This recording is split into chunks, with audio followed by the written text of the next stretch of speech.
I'm a feminist, but I went to the Women of the Year lunch. I was honoured. I mean, they didn't honour me. I mean, I just honoured to go. No, there was no trophy for me. It was like the people that got trophies were amazing. Like, seriously changing the world in a way that made me go, oh, God. But we all said that, to be fair. I was in a long queue for the loo because it was the Women of the Year lunch. And we were all in the queue going, did you feel really pleased when you were invited? And then when you saw the people that were honoured, you went, oh, no. And we all agreed on that. But anyway, that's not my thing. I'm a feminist, but at the Women of the Year lunch, Helen Pankhurst spoke, and I was so tired, because I'd only had 3 hours sleep the night before, that I yawned.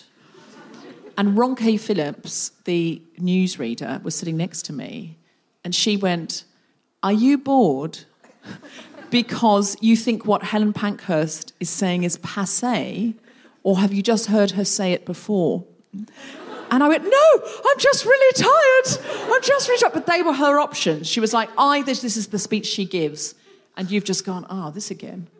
Or you genuinely don't feel she's got much to say. They were the options. I was like, no, Ronke Phillips, I really love you and Helen Pankhurst and all of the Pankhursts. I'm just tired because I only had 3 hours sleep. I was lucky to be invited to this. I'm never getting an award because Ronke's on the committee. I mean, that's... I won an award.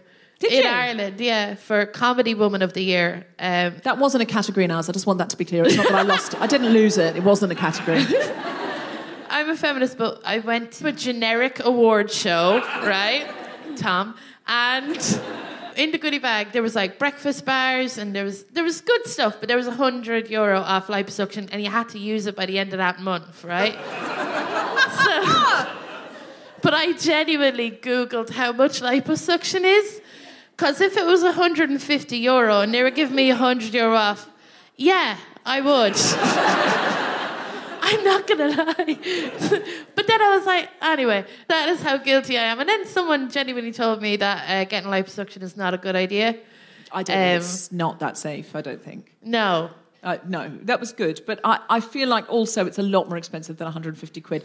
I feel like if liposuction costs 150 quid, definitely don't have it. I think you want to go... There's some guy with a Henry the Hoover and a hose pipe. And he's like, I'll sort you out, love. There's 2 things that need... Listen, I don't think you should have it at all. I know. But if you are going to have it, that's something you need to save for and pay top dollar. The other thing is laser eye surgery. Don't get that on Groupon.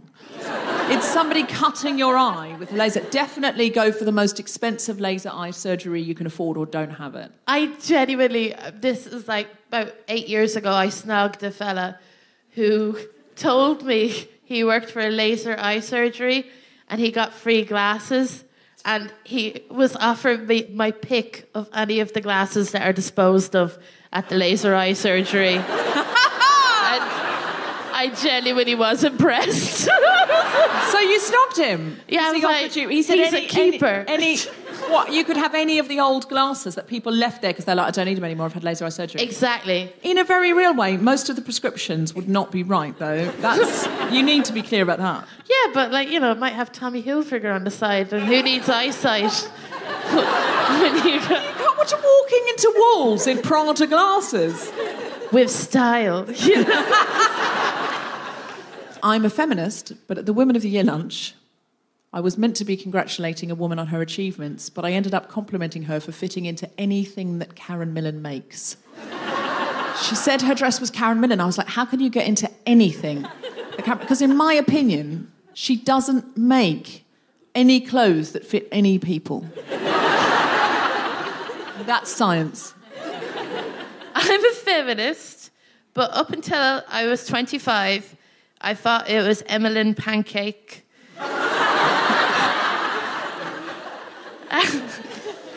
And I thought she threw herself under the horse like about 40% of ye did.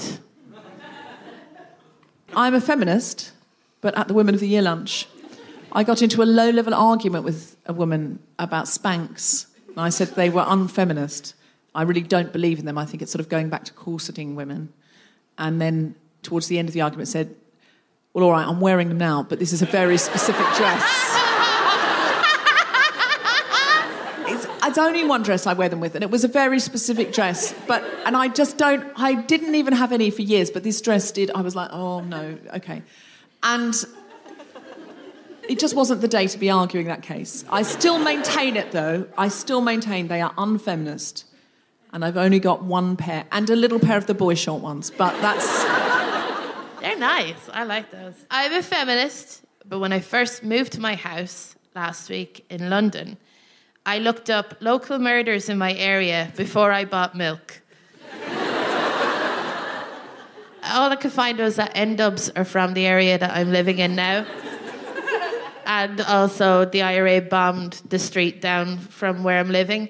And it killed no one, and it made me strangely patriotic.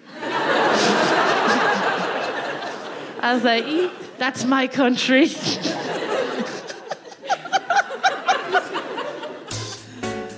Live from King's Place in London, the Spontaneous Shop presents The Guilty Feminist with me, Deborah Frances-White, guest co-host Alison Spittle, very special guests Richard Radcliffe, Tulip Siddiq MP, Emi Howell and Natali Servat, talking about Nevertheless She Persisted.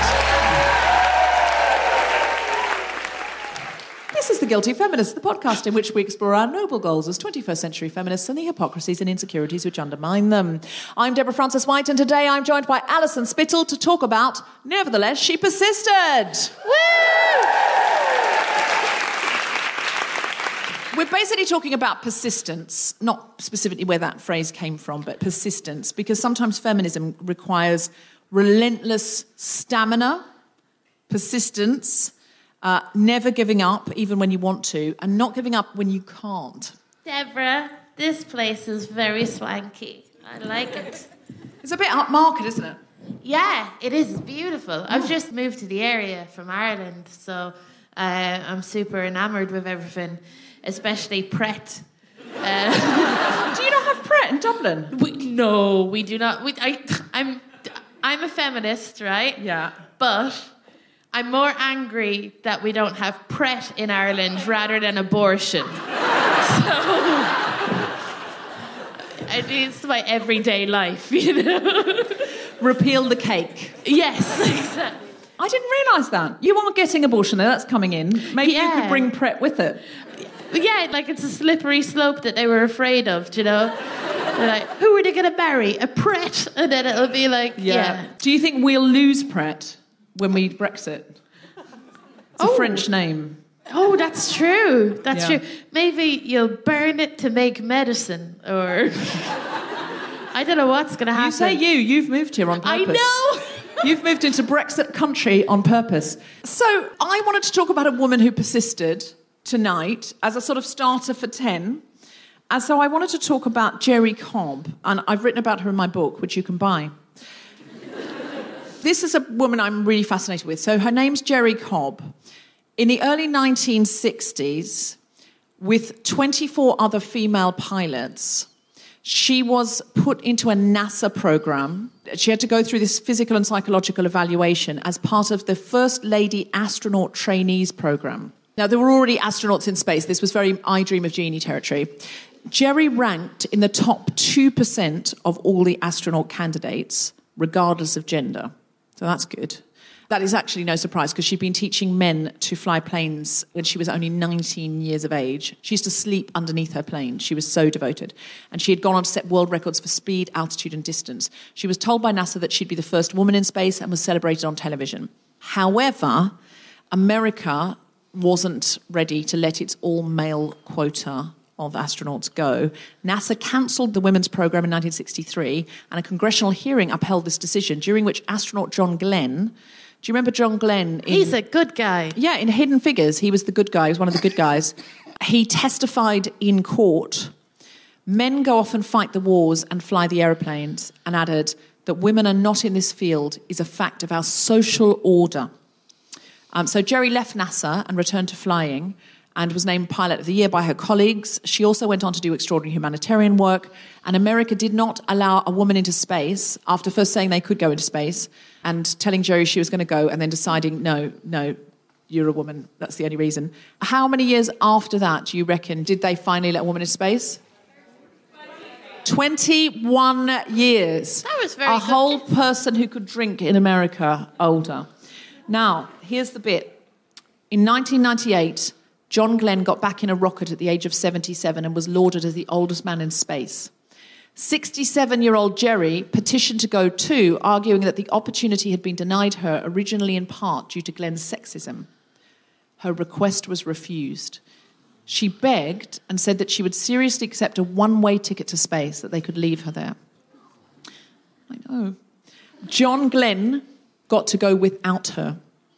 Jerry Cobb turned 86 this year, and personally, I wouldn't mind betting she still gets there. I sort of want to have a petition to still get Jerry Cobb into space before she dies. But what I find fascinating about that is how long she was able to hold that dream and how much other work she didn't let them stopping her do the things she most wanted to do from stopping her doing all these other things. What I find fascinating is why did John Glenn... I understand the first time it was sexism and it was the 60s, but in the 90s, what did he have against... Other women had already been up. She was not going to be the first woman in space. What did he have against it? Yeah, why is John Glenn such a prick? Should be the question that we're asking. I think that is the question. Is he still alive? Is John Glenn still alive? I don't know if he... Someone literally Google if John Glenn is still alive. Can we have an official Googler for this episode? What comforts me when men are bad to women is that ultimately we will live longer, you know? So that's the ultimate revenge. Are you hoping that Jerry Cobb's still... Yay! Okay. Can't say yay, he's dead. When did he die? 2016. 2016. Jerry Cobb's still alive, though, yeah? Can you just check? Because she was alive when I wrote the book. But I just don't want to be starting a petition to get her into space if she's dead. I want to be finger on the pulse here at the Guilty Feminist, and I mean literally in this case. Even if she does die, I know that Johnny Depp, in his wisdom, paid millions of quid to get his mate Hunter S. Thompson into space after he died. Got his ashes and flung it into a rocket and then put it into space. So what? So the worst comes to worst, we can wait until she dies and take some of her ashes. What, and do a Patreon to get her ashes into... You just spent it to cost millions of quid. Well, I don't know if we could get I don't know that millions of quid is an expression. I think, is that an Irish thing? Is it? Millions of quid? Yeah, we don't say that. You don't say millions of quid? We've never said millions of quid. I've never heard it before. Really? Does anyone else know millions of quid? Okay, just people over there. Okay, so look, I think it'd be nice to get her into space when she's alive. I think that would be more useful. So let's try and get Jerry Cobb into space. There must be a way of doing it. Do you know why I think he stopped her? Why? I really do think he stopped her because he wanted the headline oldest man in space, not oldest man in space and woman he sexlessly stopped with him. He didn't want any bad press, so he denied her going into space, even though he'd been in space loads. Ugh. He wanted just to be the star of the show. He didn't want a negative news story, so he just stopped her again. And I'm still upset about it. But she's persisted, and I just feel like this is a really good example of somebody who has lived her life doing the best that she can within the restrictions of the patriarchy, and we owe her that. That's such a beautiful story. I'm sorry for besmirching it by wishing death on John Glenn. No, not at all. The other thing is, I think, is some men, old school men like John Glenn, they don't want to be distracted by tits at work. I genuinely do believe that. Tits in space. That's right. He doesn't want tits in space. He's like, I'm in space, darling, honey, sweetheart. He's of that Mad Men era. Yeah, there's no gravity in space, so they would just be everywhere. They'd be bouncing around. It's like, I don't want to look at tits in space. I'm working, honey. When I get back down, we'll go for a cocktail. And he's Don Draper in space. Don Draper in space. That would be fun. That would be fun. I've known men like that. I know men in comedy like that. They don't really want tits in the room. That's very true. If we were sitting on the stairs, it's so hard as a woman to contribute to a conversation where someone's like, oh, look at the arse on her. And you're like, yeah, I see it, yeah. There's a lot of that in comedy where sometimes if you're the only woman, they just throw you in with the boys. They talk about other women's bodies and you either have to then go, oh, don't do that, and I'm the humorless one. Or you have to go, it is a fine specimen of a bottom. Yeah, that's true. But then the conversation ends like because you can't follow through with it. You're like, yes, it's a nice arse. Now what? You know? What happens now? I don't know. You have to ask some men what they'd say after that. Right. A nice arse breaker conversation. Do you know what I mean? If you were sort of, he's got a nice bottom. Yes, he has. What happens after that? You're like, more peas? Or, do you know, it's a dinner party? Probably. Yeah.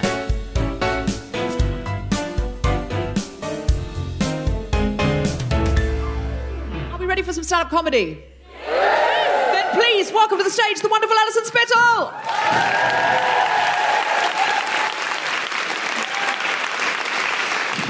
Hello.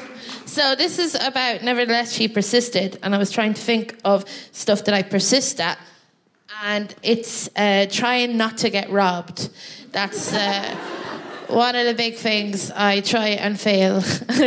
I've been robbed about 12 times, I think, all in all. The best way I've got robbed was once I was cycling and this man was able to jog up beside me and just yoink my laptop out of my basket. And I was saying to myself, Alison, you've got to work on your cardio, chicken. You cannot make it this easy for these people, you know? So, and it was a leisurely jog that man was doing. So, other times I've been robbed. There's one time, and I've told this story before, but I'm going to tell you. I was freshly out of my mum's house, and I was living in a house with flatmates in Dublin, and I was watching Graham Norton and roasting some nuts because I'm an adult, right? It felt like the most adulty thing to do was to roast some cashews with some maple syrup, you know. And I had them in the oven, I was delighted. And I could hear footsteps upstairs, and I called down my landlady, and I was like, Lillian. And what came down was a man with a pillowcase over his face, right? And another pillowcase full of laptops, right? They were my pillowcases as well. The indignity. He just looked like he was at a very bad dress-up party as well. And he came down and he said to me, car keys, right? And I stood there and I was so scared, and I was like, I tried to learn how to drive when I was 15, but I couldn't work the clutch. I don't feel responsible enough to be able to drive yet. And while I was saying that, he was taking my dough. And then the next time, I moved to a new house because I wanted to get away from the ghosts of robbing past, right? So I moved to this new house, and it was 2 weeks later, and I came in with my new flatmate, Hyson, who's from South Korea, and we came in, and we saw two guys at the top of the stairs with crowbars in their hands, right? So I said to Hyson, I know what to do. And I rolled up into a ball like a hedgehog, right? And just started swearing for no reason. And the guys ran down the stairs, and they were like bears. They were more afraid of me than I was of them, right? And they tried to open up the front door. But the problem was that I was rolled up in a ball in front of the front door, and they couldn't physically open the front door. Right?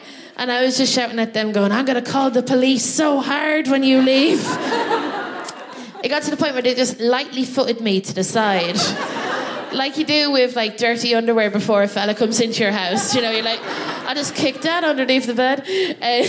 So they put me to the side and they walked out. And Hyson ran into her room to check to see what they have taken, because she had £1,800 worth of South Korean money in her drawer and a tenner sterling, right? And guess which one the guys took? The tenner. Ah! It's like we robbed them. We were delighted. I was so happy, right? I was kind of like afraid to be in my house because intruders, right? And what I found myself doing was spending a lot of time outside. I was cycling home one night, and I heard this sound. I heard this voice that went, hello? Oh, hello, right? And I was like, well, this sounds like a greeting. What's this, right? And I looked, and there was a man standing, right? And he was waving in a really weird way. He was waving like this. And I was like, what's he waving at? It was exposed genitalia. The guy was having a wank on the side of the road, right? And I screamed, and that was the scariest experience I've ever had in my life, and I cycled as fast as I could home. And I called the police, and the police were amazing. They kind of bundled into the house, and they were like, don't worry, he's a voyeur, don't worry about it. And I found it really funny that these like Irish kind of policemen were bundling in, trying to pronounce voyeur like it was French, you know, like sommelier or something like that. They're describing something like, and they said to me, can you describe what the assailant looked like, right? And because I'm a comedian and I put lots of like, I describe stuff in weird ways. I wanted to describe this person as much as I could, and I said, he looks like a member of the Backstreet Boys from the late 90s, right? And the policeman wrote that down in his notebook. It's incredible, right?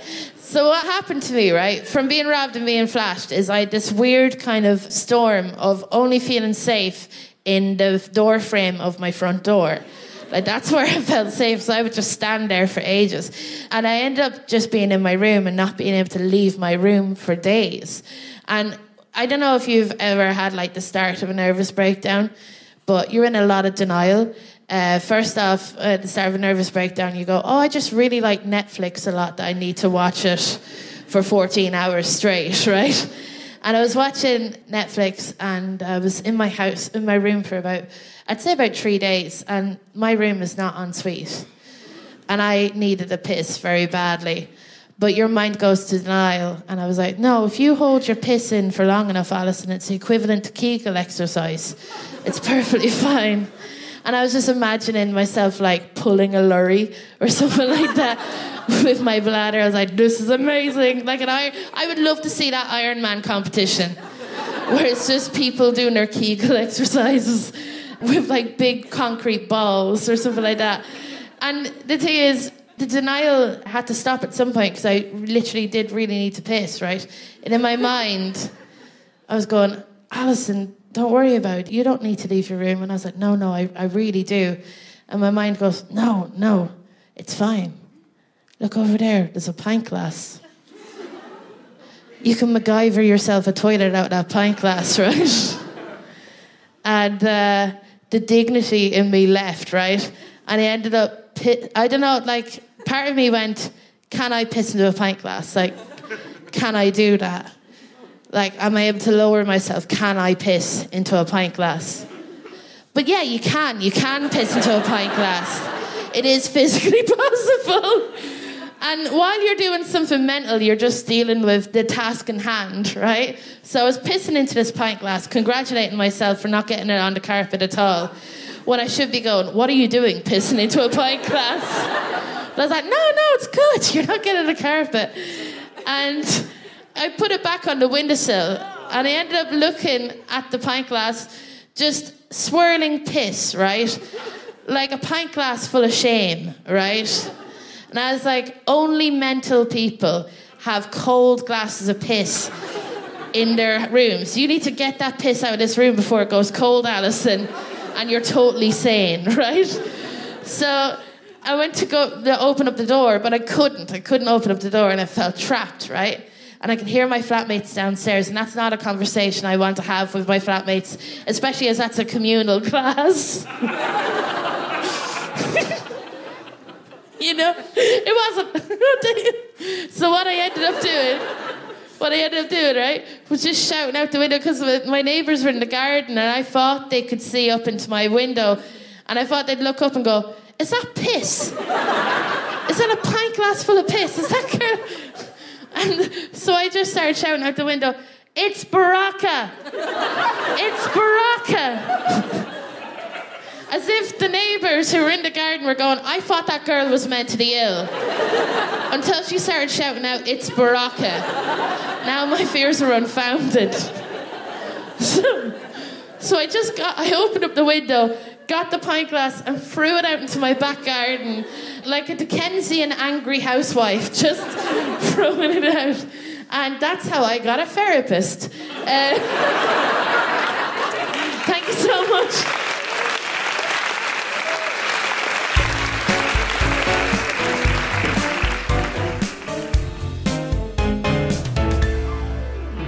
earlier, Guilty Feminist, happy Hanukkah, happy Christmas, happy whatever you celebrate, happy end of the year. If you're looking for presents, you could get the Guilty Feminist book from Waterstones, from Amazon or any good bookshop. Don't forget to leave a review on Amazon or Goodreads if you enjoy it. Now, if you'd like me to sign this book and leave a special Christmas message for somebody and you live in London, you could come to the Choose Love shop, which is for help refugees. It's at 30 Filbert's Place off Carnaby Street, W1F. I'm going to be there this Friday, the 7th of December at 6 p.m. And it's not just going to be me, it's going to be Yomi and Elizabeth from Slay in Your Lane, the Black Girl Bible. Bring that book as well, get them to sign it. It's going to be Roxanne, Oracy and Oma Rose from Suffrageddon. There's soon going to be an EP of that out. Come and meet them, get your pictures with them and ask for Instagram. If that's not enough, Ned Sedgwick and Steve Alley from Grown Up Land are going to be there. More people from Grown Up Land to be confirmed. And we'll all have a picture with you. We'll do some Instagram heaven shots. If you buy as little as a £3 shower for a refugee, a £5 warm meal, there are all sorts of wonderful things you can buy. There are thermal baby grows. It's so cold in Calais at the moment. It's so cold in Greece. Your gift of a blanket could actually save a life. And that is no exaggeration. So please come down. If you buy Choose Love, gorgeous gold and silver Christmas merch, which make great presents to open on Christmas morning, you will also be helping people who are in absolute desperate need. Let's get down there to this shop Friday night, 7th of December, 6 p.m. and make it a real Instagram splash together. We're going to have so much fun. Do not miss it. Spread the Choose Love message. Speaking of Grown Up Land, once you have your picture with Ned and Steve, you can listen to new episodes on BBC Sounds, which are up right now. There's a new season and it's a really, really good one. There are also new episodes of Global Pillage at globalpillage.net. There are shows on the 8th and the 15th of December at King's Place. All of the tickets are sold out, except there are some walk-ups on the day. They hold back some tickets. So if you want to go, 4 p.m, 8th and 15th of December, just get there early to get yourself a ticket on the day. 2 Fridays ago, I did have I Got News for You. If you are in the UK, you can see it on BBC iPlayer, and I believe it's available on YouTube if you're somewhere else in the world. It was a brilliant time. David Mitchell was hosting. Get in there and have a watch. And this Friday night on Channel 4, I'm doing the end-of-year review show with Rob Rinder, giving my feminist lowlights and highlights of the year. So tune into that or check it out on All 4. And finally, we have a national tour coming up in May next year all over the UK. We're hoping to announce other countries too, but if you're in the UK, tickets to that are going to make great Christmas presents. That show will not be podcast. It'll be an all singing, all dancing, Guilty Feminist extravaganza. Please get your tickets now. Don't miss out. It's selling really, really fast. Go to guiltyfeminist.com or Ticketmaster to check out those dates. Back to the podcast.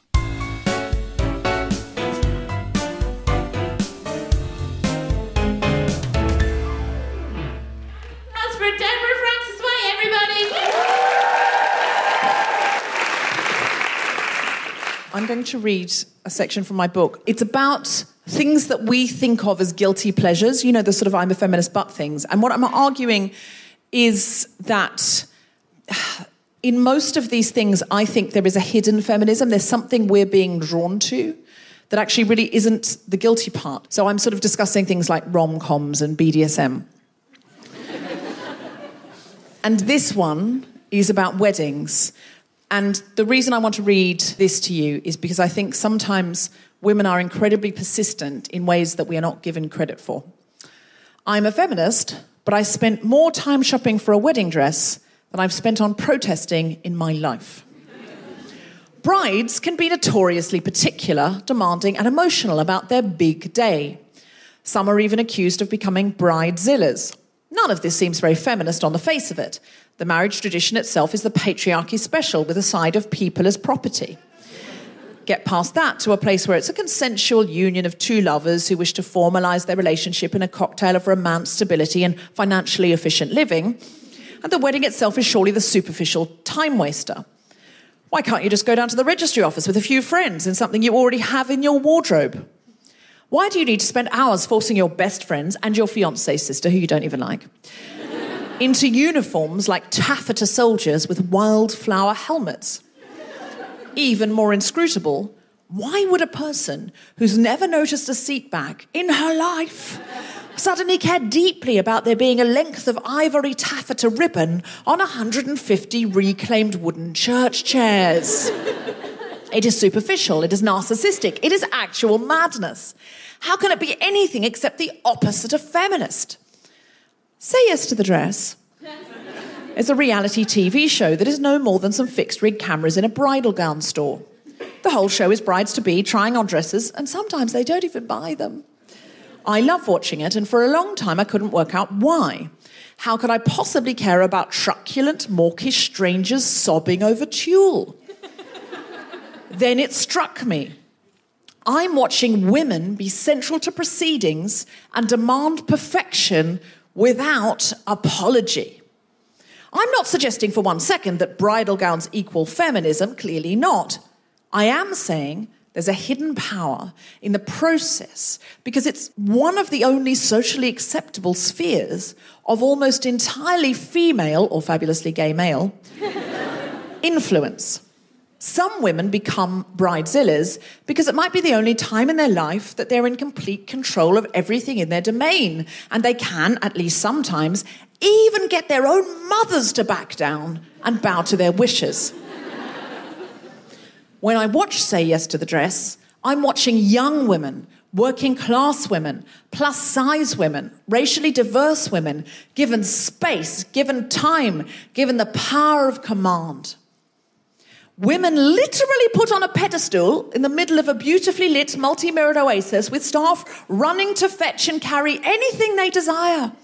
A woman is given permission to wait till she's laced into a ball gown worth more than her rent for a year and then says, I don't like it, it's not me. At that point, her family, friends and relatives who are sitting and watching proceedings like a film star's entourage agree that she should trust her instincts and the dress should be banished. Here is a woman who cannot be frock-blocked. I am watching an empress. I am watching a woman behave with the same certainty and capriciousness as a mediocre man in middle management.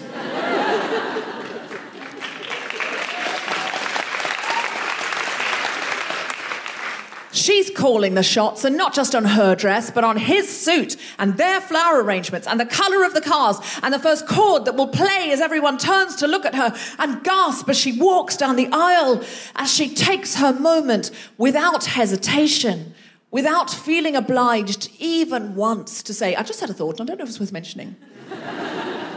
I am watching a woman say, look at me, see me take up time. Wait while I walk down the aisle as slowly as possible so everyone can see my poise and beauty. See me take up space with the train on my dress, which inhabits more floor than I need, so you understand that this space is mine. See the height of my veil. Taste the champagne I chose because it was my favourite. And notice the length, sheen and colour of the fucking chair ribbons. I have collated every detail of this room, these people, this day. Because if all other days are days of deference to men and people-pleasing and the demands of children and boorish work colleagues who talk over me, this day, this space, this dress is wholly mine. And no, Max, you can't ruin it with a purple Ferrari between wedding venues because this isn't your day. You've had 10,000 years of history. You've had 3,650,000 days. This one is mine. I'm a woman and you will watch me take control so comprehensively and unreasonably. You'll want to name a monster movie after me, not the other way around. I take control of it, not because I care more about pink tea roses than political influence, but because roses is all that's on offer. My conclusion is not that we should lean into the wedding obsession. It is rather that weddings are further evidence that women are brilliant at producing highly detailed operations and managing the emotions of a throng of people. If society routinely allowed women as much space and deference in other areas of life and endowed them with carte blanche influence, they would relish it and get spectacular results. When society offers tribal confidence, women's self-confidence soars. Wedding trappings might be a superficial distraction, but they are also, for some women at least, a temporary power grab at the threshold of a life of capitulation. Thank you.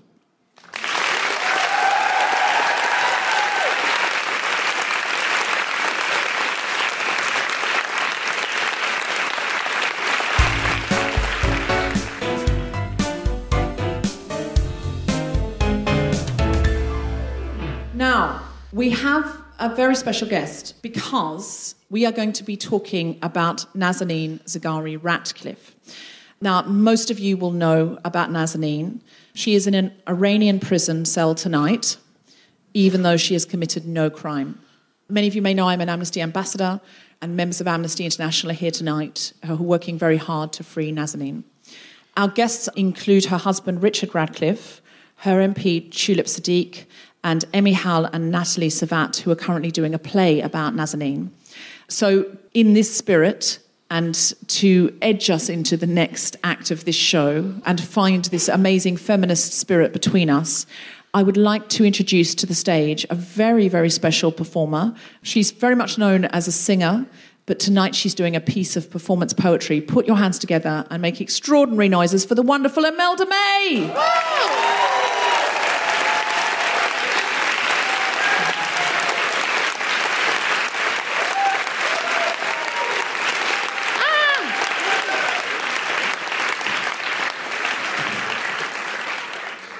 I was going to do one that I wrote about a vibrator, but I'll leave that one down in the spirit of things. Thank you to Richard and to Lucy McNamara from Amnesty for inviting me again. And anyway, I'll just read this. A little food for thought. Me, I, mine, my. Self, inward, reversed I. From my point of view, if you ask me, in my opinion, my feeling on this from where I stand, the way I see it is, we've all gone unsighted, blighted, blinkered to the you, those, them, they, us, our, we, all searching for the one. The same ubiquitous spirit through kindred circles, unsocial, anti-social mediums, likes, bites, blogs, swipes, approvals, appraisals, applause, stop. Breathe. Feel. Bond, blend, bend every rule. Our inner compass facing out. We know all this. We already deep down know. But childlike neediness, open mouths and grasping at the wrong breast, the wrong neck to smell safe at leaves us cry alone. Before the aliens come to give us a sense of community, uncommon humanity, can we forgive if not forget? Can we give, not to get? I'll scratch your back first. I'll soften jagged words. My hand is out. Don't leave me hanging. If love is the answer, what's our questions?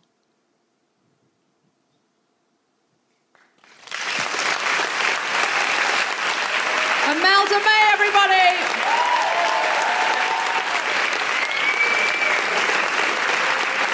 Imelda, before you go, can you just tell us a little bit about where we can see more of you? We know you for music, but for your performance poetry, is there anywhere we can see you? I've been writing poetry for years, and I think I'm going to release a poetry book soon, because I think I want to do more of it. Wonderful. I keep it quiet normally, but yeah, I don't want to be quiet anymore. Well, when you've got your poetry book, please come back to the Guilty Feminist and give us some more. Imelda May, everybody! Thank you.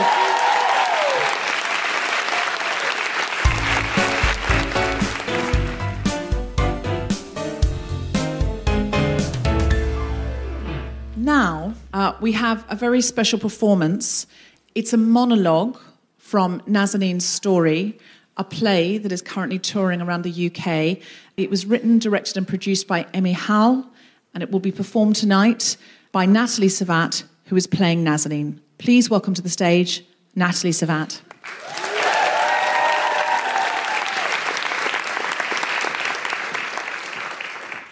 Gabriela Maigisu, my sweet daughter, Forgive me for the first week of our separation, when neither of us knew what was happening and when you were burning in fever as a way of protesting separation from your mother's bosom. Forgive me, for they did not only take you away from your mother, but from your father too. How could I even imagine that destiny would strike us separate for so long, my sweet girl? The sound of your laughter keeps ringing in my ears, becoming one with me. Did they not hear the long nightly whimpers of a mother? Those who issued a guilty verdict and to achieve their ends accused me, reproached me, and locked me up in solitary confinement. My darling daughter, for every new tooth you grew, every new word you learnt, every step you climbed without help, every centimetre you grew in, the first time you put on a dress by yourself, ate your first meal without help, drew your first drawing, learnt your first poem, learnt colours in 2 different languages, I was happy. But I also cried.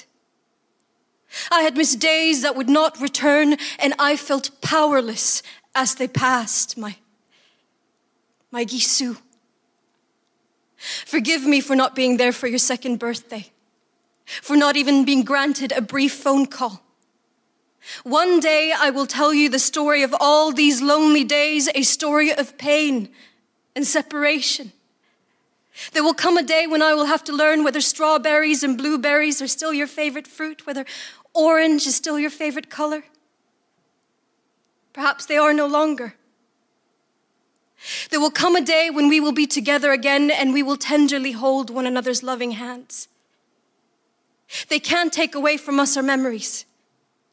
They can't take away our dreams for the future.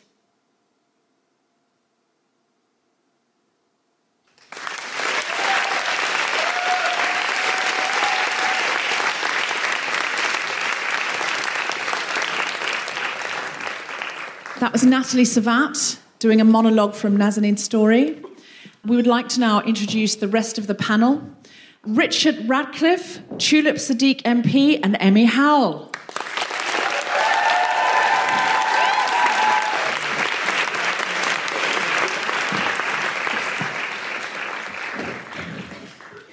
All right, so I'm just going to get everyone to introduce themselves. Yes, so I'm Emi Howell. I'm the writer, director and producer of Nazanin's story, and I run Howell Productions. I'm Tulip Siddiq. I'm the MP for Hampstead and Kilburn, and most importantly, I'm Richard and Nazanin's local MP. Hello everyone, so my name is Richard Radcliffe. I'm the husband of Nazanin Zaghari Ratcliffe. My name is Natali Servat and I play Nazanin in Nazanin's story. So Richard, let's come to you first for the basic headlines. So we've got listeners all around the world, and so some of our international listeners may not know this story. So could you please give us sort of the top line of what's happening? Sure. So for those who don't know, so Nazanin is a British-Iranian charity worker who went on holiday to Iran 2.5 years ago with our daughter, who at that stage was 1 3/4, and was stopped at the airport on the way home and arrested and disappeared, was put into solitary confinement and later charged with security-related charges and sentenced to prison for 5 years. She then had an appeal which was lost. She then had a Supreme Court review, and then in the autumn of the following year had a new court case invented against her, which was subsequently blamed on Boris Johnson, which was when we became a very big story. He misspoke, didn't he? Because he had not done any research. He didn't know what he was talking about, but he talked anyway. So that's right. But Boris Johnson spoke in Parliament and said that it's his best knowledge that Nazanin Zaghari Ratcliffe hadn't done anything. All she was doing was training journalists. And then the following day, she was taken into court, and it was then blamed on Boris's comments and said, They said, listen, see, they we revealed... knew you were training journalists, you were in here infiltrating. And there was a couple of weeks of TV every day in Iran with sort of, propaganda, essentially sort of replaying those quotes in Parliament, getting different sort of outrage statements and saying, listen, that the family has been campaigning and all these people have been trying to suppress this story, and now finally he's revealed it. So it was pretty high stakes, and obviously there were various calls for him to resign, and it became... Did he? Not at that time. Not as such, but he has since. I mean, in the end, we got to meet with him. Lucky you. We got... was he interested? At that point, it was a pretty big deal, yeah. Because he was in the press every day because of it. Most people in Britain will remember that. Can I just ask about Boris as well? what did he smell like? Because he seems like a Davidoff cool water man to me. My memory of that, it's sort of one of the only times in my life I've actually been a really important person. And we went into that meeting and there was, I don't know, something like 40 cameras. And you see on the news, people sort of filming someone important going to somebody and just film and asking, Mr. Ratcliffe, what do you think? What's going to happen? And then going in and we had this, and obviously it's quite stressful meeting, the first time I'd met the Foreign Secretary, and it was pretty high stakes for him, but it was pretty high stakes for us as well. I mean, every day journalists were asking what was happening, and we were on the front page of The Sun, and we did a press conference straight afterwards that was live on Sky, and they cut Prime Minister's questions to do it. So it was a lot bigger than anything we'd ever done before. We'd been campaigning for a year without that attention. And in there was a photographer that was just taking photos, like right kind of as close as I am to Natali, while I was trying to sort of bumblingly running this meeting without knowing what to say. And it was a very surreal experience. Actually, Tulip was there with me. I was very glad that, I had someone that had some idea of what to do in this. If you think we were a, family story that had been battling away on different levels and suddenly ended up becoming embroiled in a much higher level of British politics. It's the only time in our story we've got trolled. It's the only time in our story where we got... trolled? Because it became about a story... The part of the reason why it became big news is because there'd been 2 government ministers who resigned the week before. There was a whole sense that this was, wrapped up with, is the government going to fall? Is Brexit going to fall? And it suddenly became, so people who were defending their project... you became a pawn in Brexit? And defending their hero. And here's this, why is this being blamed on Boris when it's nothing to do with him and it's the Iranian... So it just became really high stakes. And kind of one of the things I think is always hard in our story, to keep focusing on what our fight is, what our fight isn't. And keeping sort of Nazanin at the centre of it and it not being about other stuff. One of the Secret Policeman's podcast live episodes that we did with Amnesty at the Edinburgh Festival, during that there was an announcement that Nazanin was being released for 3 days, and that was August this year. How did that go? Yeah, so that's exactly right. We had been battling for ages, and then all of a sudden she was released from prison. And we'd had rumours before, and so in some ways it shouldn't have been a surprise, but it was a complete astounding surprise. And I got a phone call one morning to say that she was out on the street and she'd been let out the door, giving them 10 minutes to pack, wasn't allowed to call her family, was out on the other side of the road, had to borrow a phone off a stranger and call her brother. I mean, the most extraordinary thing. So she called her brother, and then her brother came, and obviously I got to speak to him. And there's a time difference, so I was asleep, got woken up with this sort of big grinning face. When you can't quite believe, and your brain coming to.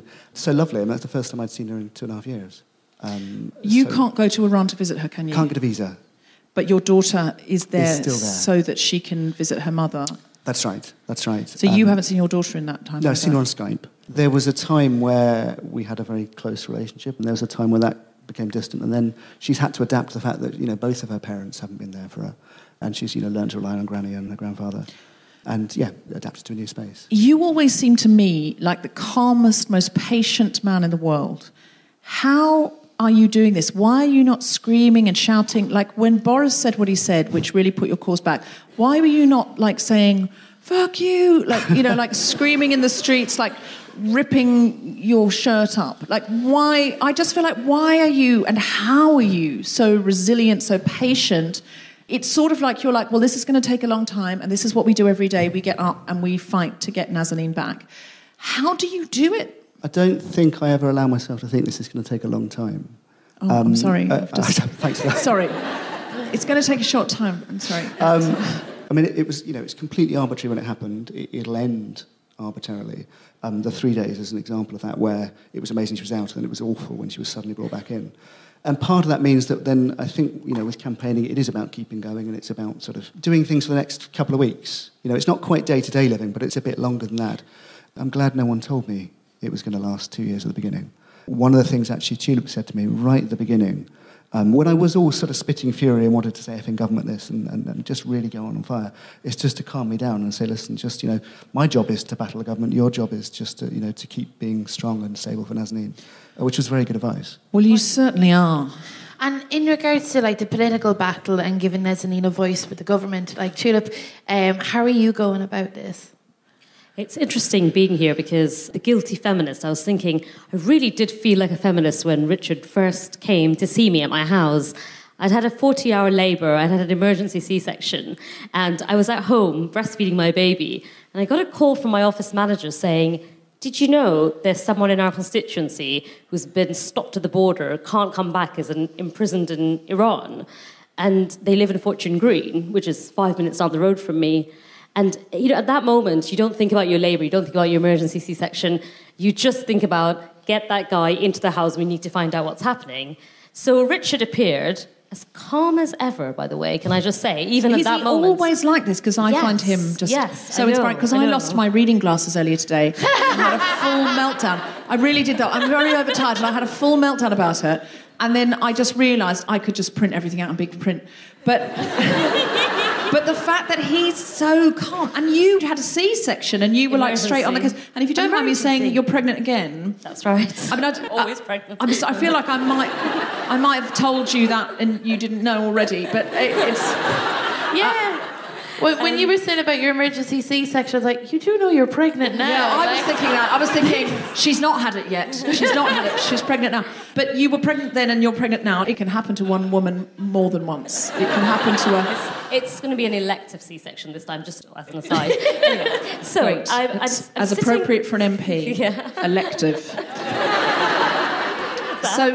So you're lying there, you've had this C-section emergency, you've got a baby on your breast. Yep, and so, just so you guys know, there's no maternity leave for MPs anyway in Parliament. So I was back on my emails and all that. And then my office manager calls and says, right, you've got to meet him. I said, OK, bring him to the flat. And Richard walks in, calm as ever, doesn't bat an eyelid, the fact that there's a baby kind of hanging off my breast, he doesn't seem to mind. And then I called Jeremy Corbyn because I thought, right, we have to get some political interest in this. And then Jeremy appears in my flat. And you've got a breast out with a baby on it. That's the ultimate power move as well. So I have these two men, Jeremy Corbyn and Richard Radcliffe, in my living room, me in my maternity dress, breastfeeding Azalea. And at one point, while I'm taking notes about the Iranian Revolutionary Guards, Azalea, my daughter, starts screaming, and I just hand the baby to Jeremy. And she did calm down, and then I started taking notes from Richard. But essentially, the story Richard told me, in the calmest possible way, was that his wife had gone on a holiday with their little daughter to visit his in-laws, her grandparents, and that when they were returning, at the border, they basically stopped Nazanin. They put charges against her saying that she was planning to overthrow the government, the Iranian regime, accused her of being a spy. They put Gabriella with the grandparents and they put Nazanin in solitary confinement, right? Now, Gabriella, the daughter, is British citizen. And that was my hook from the start, because the problem is, because Nazanin is dual national, the government here have unfortunately not been as accommodating as they are to someone who's solely British. So the child doesn't have... So she's British, but not British enough. Well, this is the thing, isn't it? Yeah, she's a dual national. So I'm a dual national. What the fuck? I mean, I find that very offensive. You're not Iranian dual national, are you? Because don't go to Iran then. No. Just checking. Australian. Okay. But, okay, fine. But it's not. I just find it really upsetting, though, that it's because it's like, oh, well, you're sort of a bit British. But... Absolutely. It's that, where are you really from, which I get on a daily basis. Yes, that's the problem. Has there ever been, like, numbers crunched of how many white dual citizens get help as opposed to non-white dual citizens? Because I don't want to say it, but... it sounds a bit racist to me. You said it on me. And I think there's different cases because different countries have different rules. In Iran, they've always been clear they won't recognise dual nationality. The Iranian authorities have always said that. So if we refer to Nazanin as a British citizen, they will correct us and say, no, she's Iranian. That's not the same in every country, but Iran is like that. So initially, the conversation was about what do we do? And Richard is being very modest. He actually was very brave in going against the wishes of the Foreign Office. When he first met with them, they said, keep this quiet, don't campaign, don't talk about your wife publicly, and we will make negotiations behind the scenes. That's what they said. Now, Richard was sitting there, realising weeks were passing by, nothing was happening. His wife was in solitary confinement. He couldn't have conversations with her. She couldn't see her daughter, and we had no idea what was happening to her inside one of Iran's most notorious prisons. So Richard made the brave decision of going public and campaigning, which not a lot of prisoners do. So when he went public and started campaigning, that's when we decided we needed to get the government's attention. Unfortunately, we tried to see Boris Johnson, the then Foreign Secretary, for 18 months. 18 months of writing to him, doorstepping him, turning up at number 10, handing petitions, literally, okay, not turning up to his house, but almost to the point where, how do we get to see him? Not only would he not meet Richard and the family, he wouldn't meet me either. And you're an MP. He's a very busy man. He's having affairs. Yeah. Like, that's a lot to take on. I don't know if you've tried it. It's a lot of work, you know. Again, I said it, not you. Yeah, I was thinking it, but, you know, politicians and all that. So he sees me in the lobby. I mean, not in the same lobby, because he's obviously a Tory, but we are in the lobbies. And, you know, 4 days a week, and he still wouldn't meet with us. So, desperate attempts, we write to him.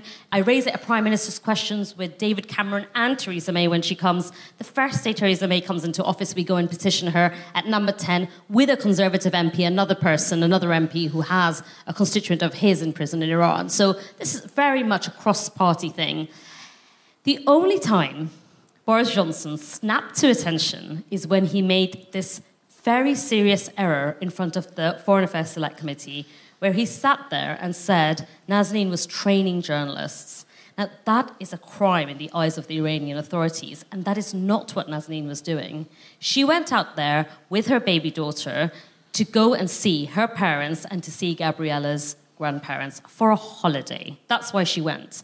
And so he sat there and said she was training journalists. Why did he say that? I actually think Boris Johnson, because he doesn't pay any attention to detail, I think that is why. I mean, I'm honestly not sure. I don't think it was a malicious thing. I don't know what you think, Richard. I actually don't. I think it was incompetence rather than being malicious.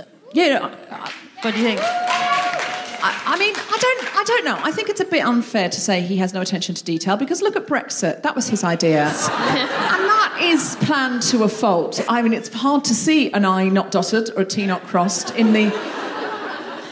This is a pattern in his life, isn't it? Getting caught having an affair, doing Brexit.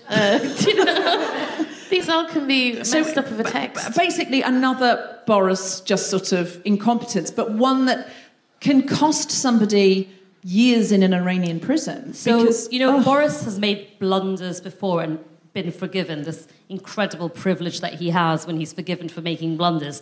This wasn't a blunder. This is a serious error. This is one where Iranian state TV kept repeating his words over and over again on television. They made a program of it.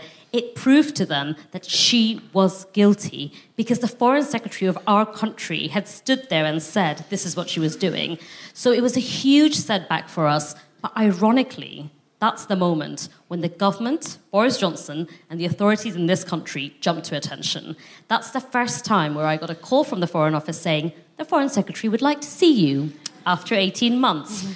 It's so British, isn't it? You have to wait for them to fuck it up before they fix it. Yeah, absolutely. How is he going to ruffle his hair out with this one? Do you know? Carry on House of Commons. We turn up. Richard and I turn up with Richard's father and a few other people that we wanted to take to the meeting. In that meeting, Boris Johnson promises us the world. He categorically says he will leave no stone unturned to free Nazanin. He says those words.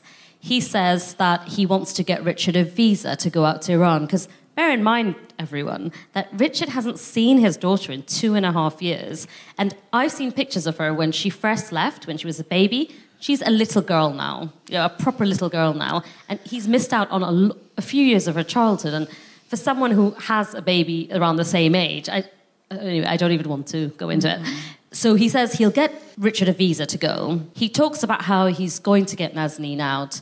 We tell him, you will be Nazanin's hero if you get her out. That's what Richard's father tells him. Nazanin's father tells him that. And he's planning a big trip to Iran at this point. So we really have our hopes up about him being able to do something. He goes to Iran. He comes back. And he says we have to be patient. He doesn't take Richard with him. He doesn't get Richard a visa. He doesn't free Nazanin. So he comes back.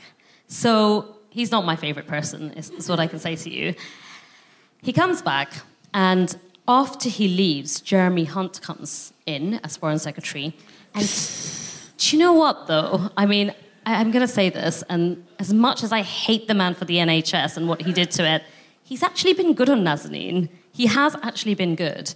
He has said things which I didn't expect him to say. He has said she should be released, that she is innocent. Those are the words we wanted from Boris Johnson, and he never said them. Jeremy Hunt said that. He met with Richard immediately, didn't he, Richard? He's kept us informed. When I asked at Prime Minister's Questions if Theresa May would meet with President Rouhani of Iran when they went to the UN in America, Jeremy Hunt was nodding along. I was shocked. And then things started changing. Nazanin started getting more access to the British Embassy. She had calls with Richard. She gets visits with her daughter. So please, I mean, don't get me wrong. I hate Jeremy Hunt because of what he did to the NHS. I'm just going to say this once more. But no, and you're a Labour MP, but to get things done, you have to reach across the aisle to the people who are in power. And I'm not partisan like this because, to be honest, this is not a partisan issue. We have to get this innocent mother out. She's been in jail now for 2.5 years. She's missing out on her daughter's childhood. The first time she was out on this temporary release for 3 days, this furlough, that's the first time Richard saw his wife on Skype. And that's the most I've seen Richard smile, I think. And this woman has been locked up. She's not having access to medical treatment. She's been suicidal. She's threatened to go on hunger strike. We are failing as a country, and the government is failing if we can't protect our British citizens who are imprisoned for no reason abroad. Yeah.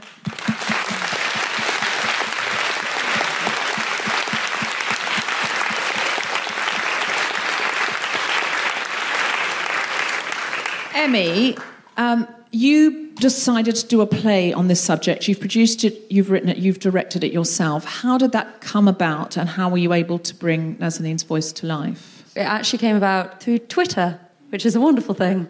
My mother actually heard about the story first and came to me and she was like, this is appalling, I can't believe this is happening. And I started doing some research, and I think what shocked me most was I hadn't heard about it. So this was December, Nazanin was taken earlier that year, and I hadn't heard anything about it, like vaguely remembered hearing things on the news, but nothing that kind of really got me. So started doing research. My younger sister actually went and interviewed Richard, and I started listening to the interview, and I just couldn't believe it. And it could have been fiction, what I was hearing, because it was so appalling. And I think that's kind of what helped me make then the jump into theatre. One, because it was just, I mean, how could this be real? But also, two, because that's kind of what I know, and I wanted to help. So I signed the petition, and I was like, what's the next step for me? What can I do to help? And the next step is turn this into a theatre piece and get it to the people, one, on a level that maybe you haven't heard about Nazanin and Gabriella and Richard, but also, if you have heard about them, to reach you on a deeper level, on a more emotional level than you might have got from the news stories, which is what my original issue was, is that I just hadn't connected. Which it did. I saw it in Edinburgh, and it was very, very moving. And Richard was actually in the audience that day, and you did Q&A afterwards. How is it to put on a play like this where it changes with the news? Does the play get longer? Like, how do you manage it? Yeah, we started with a 60-minute play. It's now an hour and a half. So, oh my gosh. We've had to add an interval, which was a big issue, figuring out where do we stop this story and go, right, this is heartbreaking, now go and have a drink, come back and we'll carry on. It's a really interesting challenge for myself as a writer and director, but also for the actors, especially in Edinburgh. Usually we have... It's not a massive issue. I mean, when Boris made his screw up, we were actually performing that night that you had the meeting with Boris. But then this year in Edinburgh, we were up there and I got a text off Richard going, check your emails. And that was it. And I was like, okay. I had a look at my email and it was a press release saying Nazanin has been released. And I think we had about 3 hours between getting that email and putting on the show. And I just kind of went, right, I'm going to the pub. You lot go on the mile and start flyering. And I will call you when I figure out who's in the next scene. And it was literally that. And then I was like, okay, send me Natali and James. Guys, here's your new scripts. Get rehearsing. You've got half an hour. Oh, my gosh. It's like a very high-stakes choose-your-own-adventure as well. What's so incredibly difficult with this is that it's not an easy story to write. So when Richard sent me saying she's been released, it was fantastic, and we were all kind of really uplifted, and Richard came and saw that performance, and the ending to that piece was just, everyone was in, it wasn't a positive mood, but it was just such an uplifted, inspired mood at the end of it. And then 3 days later on our last Fringe show, I got an email off Richard again, 3 hours maybe before the show, the press release saying she's gone back into prison. And I started reading it, and of course we were actually all in the bar, and I started reading it, and I just started sobbing, and I couldn't stop. And all the actors were like, "What's going on?" And I couldn't tell them, and I had to give the phone to one of the actors in the piece, and I just went, I can't read this. You have to read this. I need to take a moment. And then I came back in, and she was crying, and the cast was crying, and then we had to figure out a way to rewrite the ending of the play when none of us could really hold back our emotions. And of course Richard was that performance. And something that was really difficult with me was like, I can't cry in front of Richard. He's holding it together. I can't be the sobbing mess in the corner.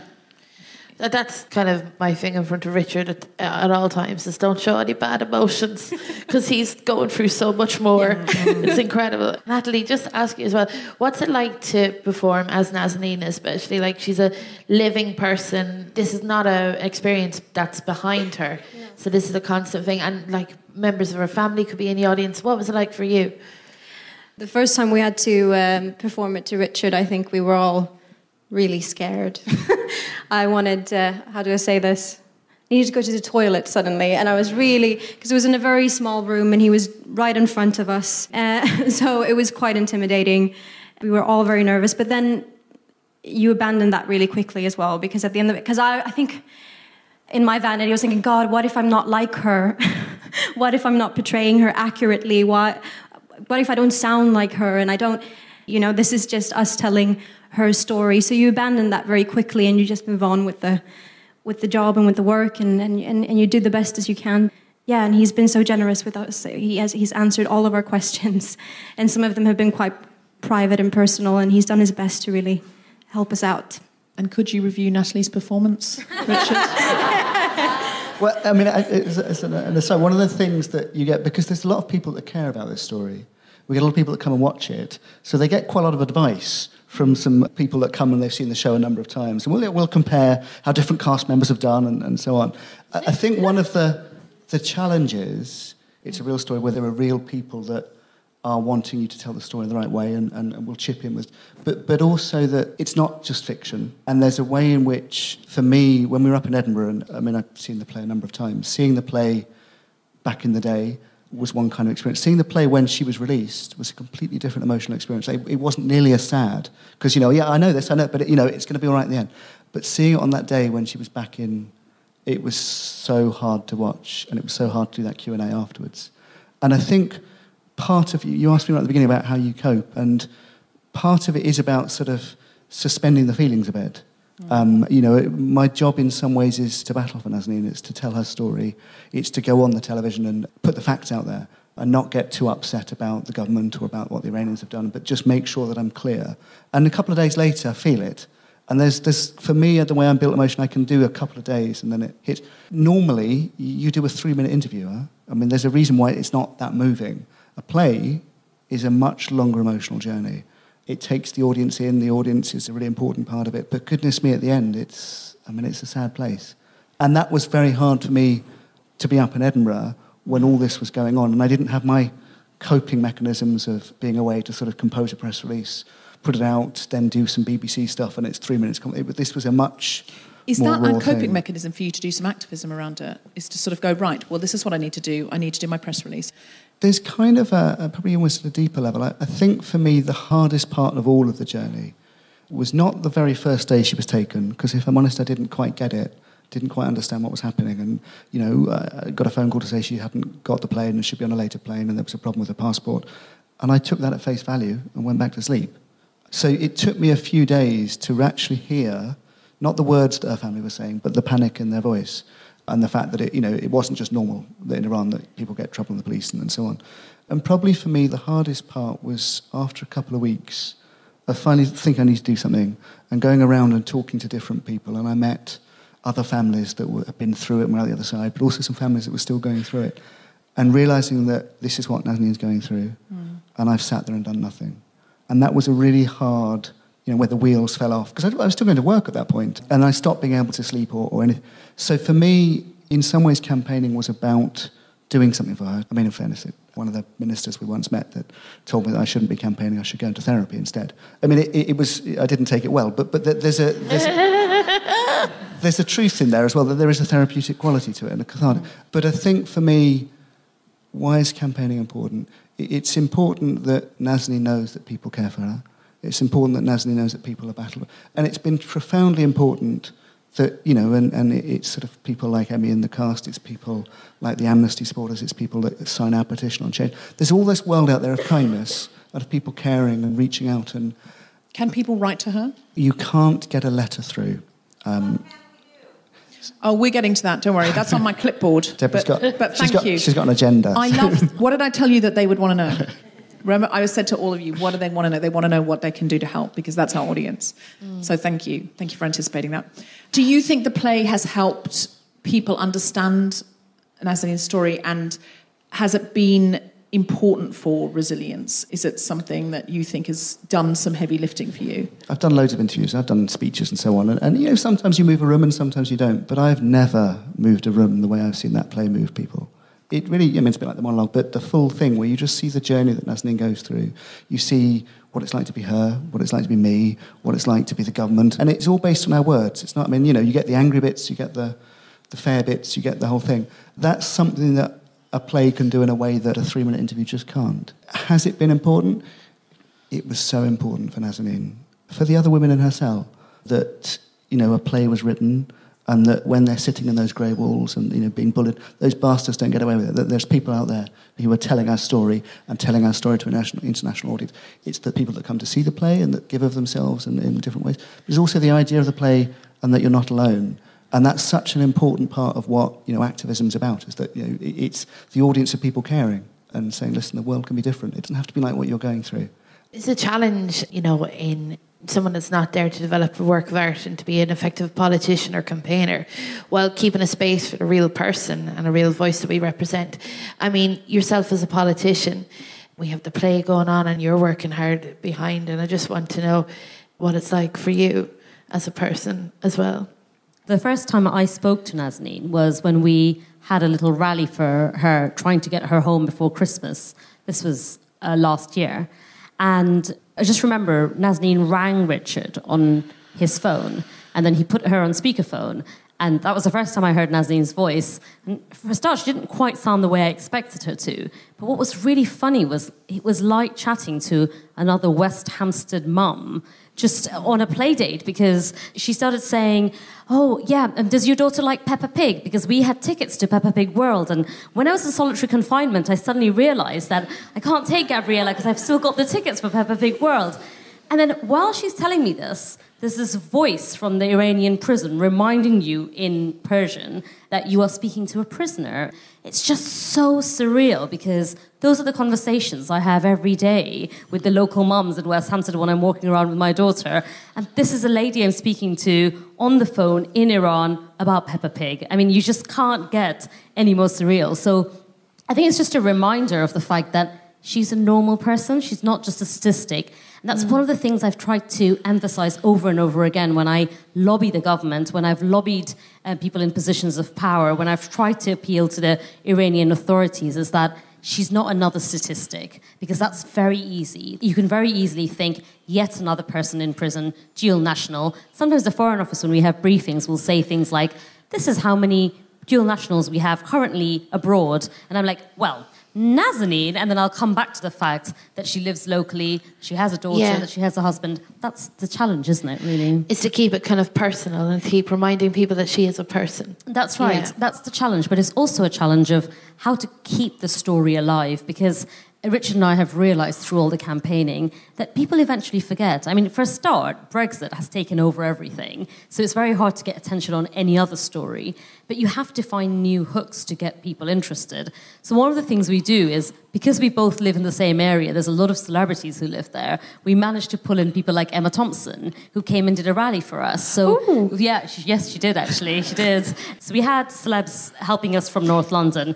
But it's also about, when she was out on her temporary release, her family had a call from the Iranian authorities saying that if she tried to contact the British embassy, then her family would be harmed. And that's one of the things I raised with the Prime Minister. So I said, did the Prime Minister think it was acceptable that a British citizen was warned against contacting her own embassy?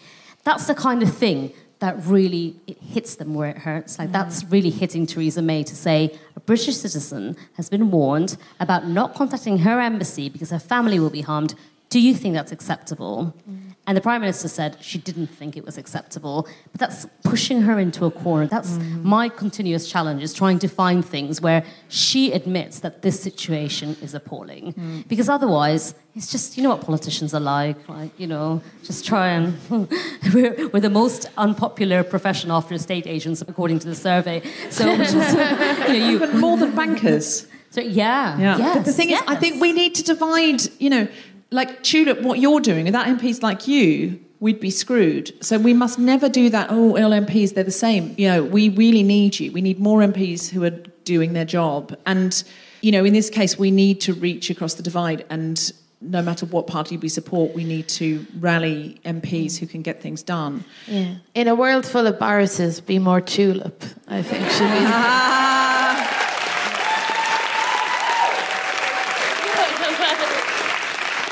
We'll get you a T-shirt with that on. I should say, just carrying on from what you've said, if you live in an area where there's a Conservative MP, actually, whichever area you live in, if you find out who your local MP is, please can you write to them and say, please can you raise this with the government, particularly if you live in an area with a Conservative MP, because this is a cross-party campaign. I know I've had a bit of a go at Tory politicians, but... Oh, it's only Boris. Everyone does that. Yeah, it's fine. Okay, that's fine. But in all honesty, if you can write to your MP and say, this innocent mother is in prison, we need to bring her back, do what you can to lobby Theresa May and the government and Jeremy Hunt, it would help our campaign massively. And the reason why I emphasise the thing about Conservative MPs is because naturally the Prime Minister is more inclined to listen to her own party than an opposition backbencher. So if you can do that, that would really help tonight. Okay, great. What else can we do? We want practical things that we can do. We've already been heckled with what can we do? In the nicest possible. It's the loveliest heckle in the world. What can we do? What else can we do, Richard? I want to come and make you a lasagna. And I don't do that for my own husband. I don't cook. Lasagna's always welcome. To be honest, it'll probably be an M&S one, I'll be honest with you. But it'll be the thought that counts, Richard. What can we do? I mean, the main thing we have a petition on change.org, which many of you may have signed, but if you haven't, please do. We're almost at 2 million signatures, so we're trying to get it up to there. And it's one of those things that Nazanin's family track how many people have signed. So it feels like, but it's important. In that petition, that's also where we put various other asks and requests. So once you've signed it, you then get all the updates and requests and so on, which, you can switch off if you want. But so there are various things that are coming up. But probably if I was going to choose one of the things, of all the things that we've ever asked people to do that's important to do, on our 1-year anniversary, we did an event where we asked people to imagine if they had one day of freedom, what would they do with it? And to write that little note, which we hung from a tree. It comes up in the play. The idea with it is to collect almost like a recipe book of nice things to do. So, it could be going to the Bluebell Woods, or it could be making jam with your kids, or it could be, we got lots of going to Legoland from anyone that we asked was age 8. Going to Legoland? 8-year-olds thought that was the only thing worth doing. But one of the things when, it needs a bit up and down, but when you come out, you need to rediscover the joy of life. And having that list of all these things that are collected on the petition, so I promised us once, every Saturday we'll do one of them. And as a way of just sort of, picking ourselves up again. You're basically asking people to write in hope. Yeah, share your enthusiasms. And you can find it on our petition on change.org. It's on the Day 365 update. Or it's also on Howell Productions on their website. They've got a thing that you can do. Because we do it in the play as well. We ask the audience to share their ideas. And we're genuinely compiling it. And Nazanin knows about these, and do you read them to her when you get to talk to her? Not systematically. Normally she wants to update me on what she's been doing. But she knows that you're doing this. Yeah. No, and she's contributed some as well. She's contributed some as well. So, and these are things you're looking forward to doing together? Yeah. Oh. Okay. So if you could all contribute something to that, that would be really nice. And Emi and... No. Emi and Natali, can I ask you, as theatre makers, if other people have other causes that they would like to turn into theatre? Because what you're doing is you're bringing it to life, you're making it real, and you are through... when I went to the show, I filled out one of the, Days of Freedom pieces, and it is moving. It connects you to the story in a way that then I want to do a show about it, and then that has a knock-on effect for other people. So what advice do you have for people who think, I know, I could write a story, I could put on a play, or I could turn this into something that's living and breathing and isn't just facts? I mean, my first advice is just do it. Honestly, before I met Richard, before I read about this on Twitter, I'd never written a play. I had produced a couple of shows, I directed a couple of shows, I was mainly an actress. I heard about Nazanin and Richard and Gabriella. I met Richard and I was so moved, and I met with a couple of writers, and I just, none of them, I think maybe because they hadn't met Richard, nothing on other writers, but they weren't almost getting it, and I was just there frustrated. So I just started writing, and it's been a long road, and it's been a lot of punctuation checks and spelling mistakes, and sending it off to Richard and just going, have I got my facts here? Because there are 3 different newspaper articles and they've all got different dates. But no, if you want to turn something into a piece of theatre, I would say absolutely do it, because I do think it's one of the art forms where you can really connect to people. I mean, that is what art is. That's what art is to really connect with people and draw people in and reach them on a deeper level. So, I've seen some really, really moving pieces of theatre recently. Also, my work with Amnesty International really propelled me into this story and got me actually wanting to do more and provide platform for. And they are a place, if you're feeling frustrated, like, what can we do? What else can we work on? What other injustices are there? How can we help Nazanin? The Amnesty website is always a great place to go. They've always got links to petitions and other things you can do, the people you can write to, the people you can't. So go to Amnesty International UK. And if you are global, how can people, because we've got listeners all around the world and a lot of them would like to help Nazanin even though they are not British or they're not living in Britain, what can they do, Tulip? They can write to their own MPs and Parliament. So the UN passed a resolution. Is that right, Richard? I'm just trying to check my facts here. The UN put forward a condemnation saying it was actually torture. That's right, isn't it? The technical. So there's a UN working group on arbitrary detention ruling on Nazanin's case. I think generally if you're living in Canada or the US or whatever, there's the similar thing. Nazanin's not unique. There are prisoners from many other countries. We, as families, work together. We'll be doing more of that. And certainly looking out for all of those people is important. You can write to your congressman about Nazanin. I don't know how effective that is, but it definitely helps. And the European Parliament as well. So if you happen to be living where there's access to an MEP, that's also useful to write to the member of the European Parliament to say, could you raise this at the European Parliament? But essentially, the end result is putting enough pressure on Iran to say that we have to release this woman. And so whichever part of the world it comes from, it's useful.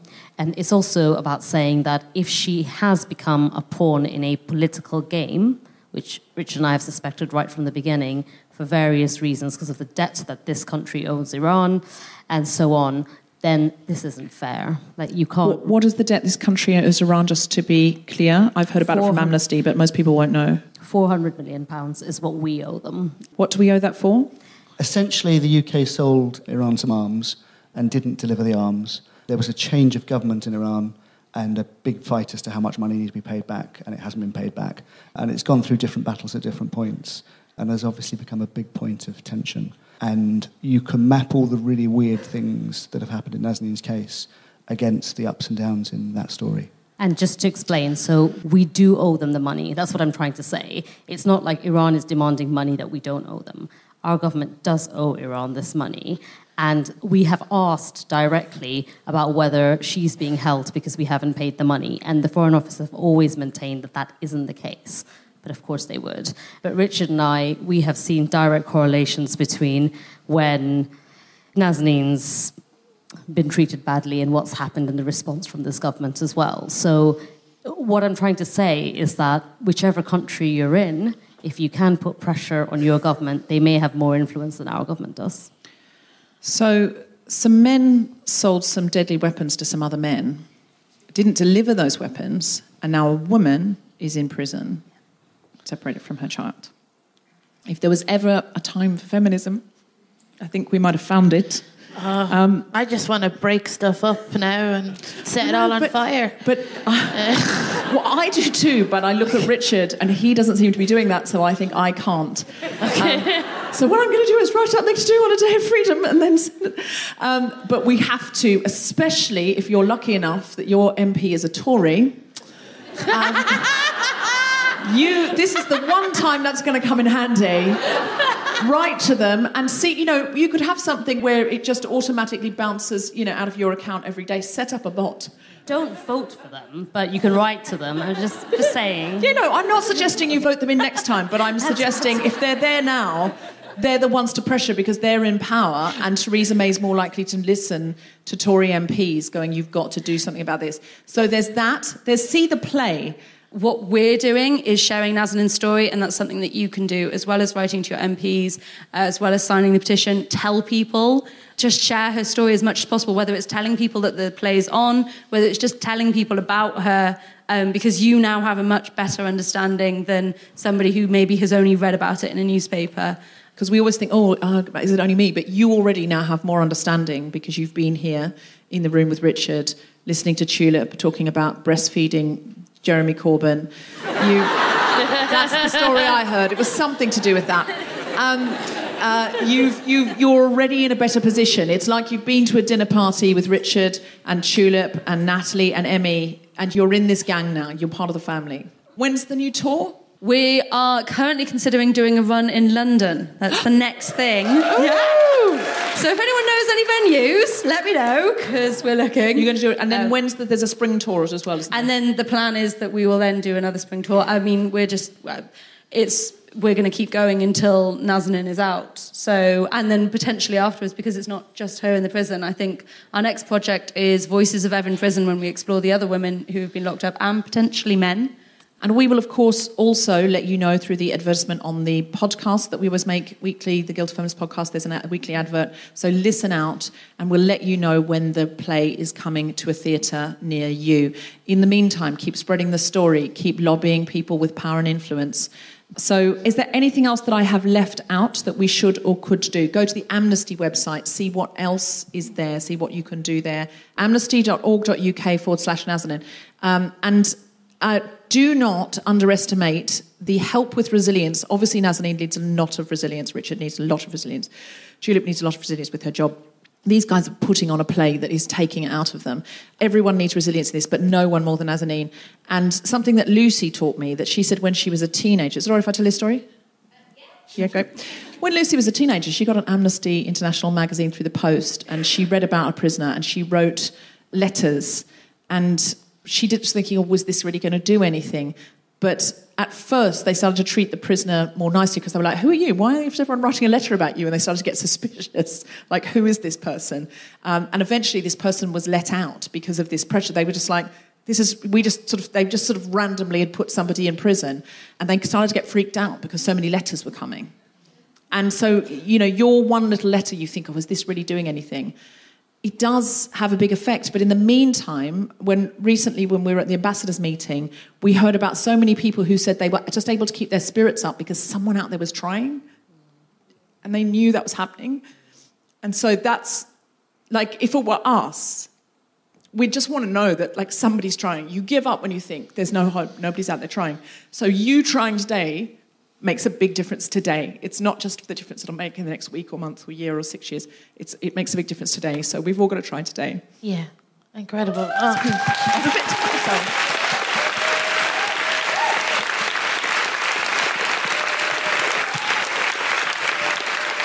I'm sorry, in the face of what you're all doing, and especially Richard, I feel pathetic crying. No, it's not pathetic at all. It's empowering to watch it. Like, you crying, saying that speech, makes me want to run behind you. If you were in battle and you did that, I'd be, let's feck some shit up. Let's do it, I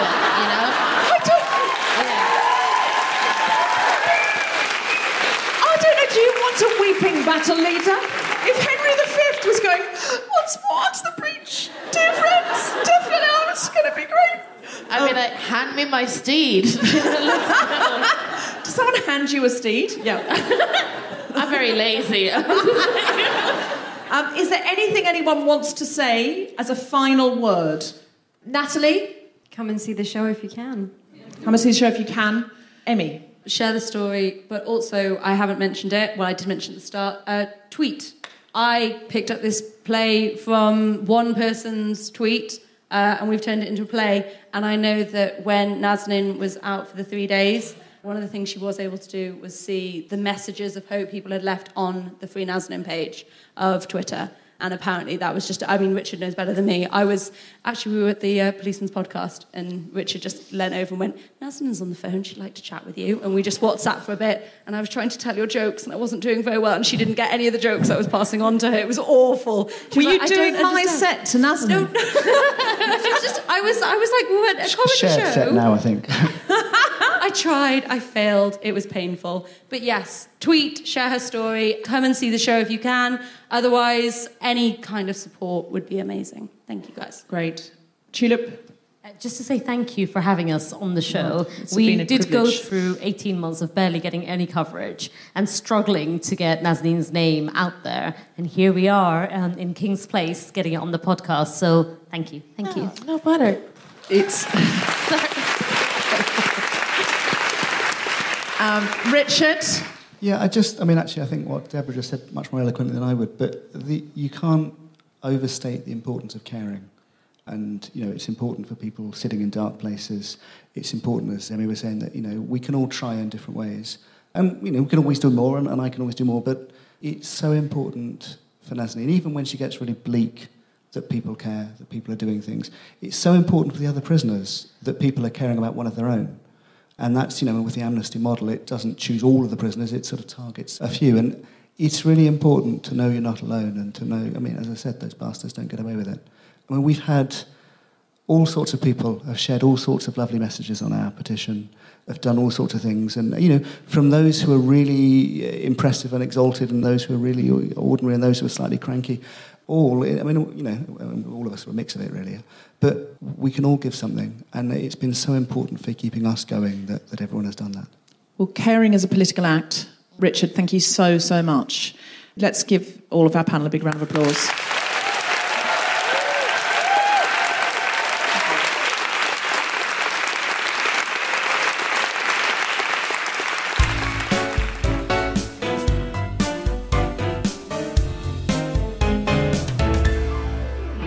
Hello, Guilty Feminists. This is Jessica Regan here from the Big Speeches Workshop. I'm so excited to share with you that we are holding our workshop again on the 5th of January at the Bunker Theatre and also on the 6th of January. There are spaces available for both workshops, for yourself or for a Christmas present for a friend. What better way to start the year than finding your voice and taking your space? Looking forward to seeing you there.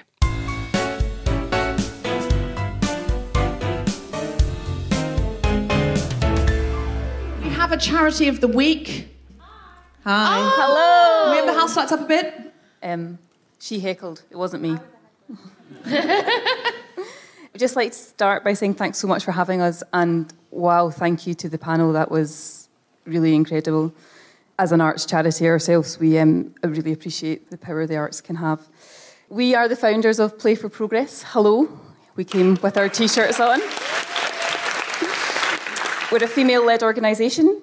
We work with unaccompanied refugee children in partnership with the Refugee Council UK. We deliver therapeutic and educational music programmes to children that have been victims of conflict and now find themselves in London alone, unaccompanied. Our programme guarantees basically that these vulnerable young people who are incredible can rely on a close-knit community of allies who use music as a tool for social change and community building. As you say, there's nothing like hope or knowing that someone cares. We're there every week. We're teaching instrumental lessons, flute, clarinet, saxophone, cello, you name it, we do it. Every student is enrolled in our program, given access to music workshops, instrumental lessons, creative arts therapy, performance opportunities, and group outings. We've performed at the South Bank, at the V&A. We're going to do the same this year, so come see us. So we do all of the above, with cultural outings to museums, operas, theatres. Who knows, maybe the Guilty Feminist next time. So we just provide the chance for the kids to explore the city and meet people in a safe and supportive environment, which is obviously key to helping them settle in and find their way. So beyond that, the question I asked, how can you help? I hear you say as well. You can volunteer with us. You can donate smart technology that helps with their access to education. Many young people face delays of entering education once they get here and are alone, delays of upwards of 6 months. So you're alone and not learning. So donate smart technology, your life savings, instruments, give us access to your networks, show us you care, show the kids you care. Do you need teachers and... We need teachers. So if you can play an instrument and you've been background checked, get in touch. DBS. Yep. And not just music, creative arts in its fullest. We're going to be putting on a play later on this year. Anything you do that's creative in any way. It's Play for Progress. What's your website? www.playforprogress.com. We're on social media, all of the channels. So these guys are going to be at the back. They're going to have rattly tins. If you can afford something, pop it in. If you've come here tonight, you've paid for your ticket, there's no obligation, but they would really appreciate it. But if you're listening at home, the podcast is free. So if you would pop something in on the website, that would be much appreciated. Alison, have you got anything to plug quickly before we go? Just myself, at Alison Spittle on Twitter.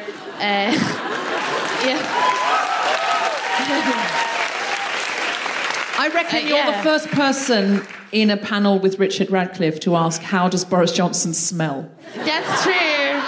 But I didn't get a proper answer, guys. He's like a politician. He slipped out of it. Just say yes or no. Did he smell good? No, that's fair enough. I mean, you've other things to be worrying about. I couldn't possibly recall. Yeah. But also, I've just moved to London, so if anyone has any jobs, writing jobs or nannying, I'm really good at that. I can do that whole... Tulip's raised an eyebrow. Do you want a nanny for Tulip? Listen, you'll be looking after Jeremy Corbyn between 2 and 4. Yeah,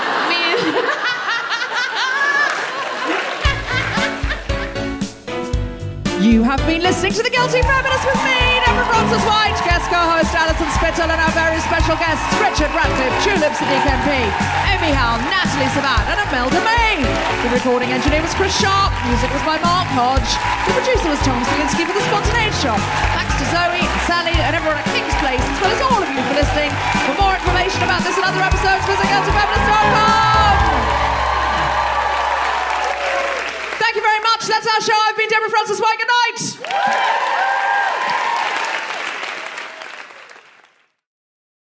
I'm a feminist, but at the Women of the Year lunch, I got a lot there. I'm just saying.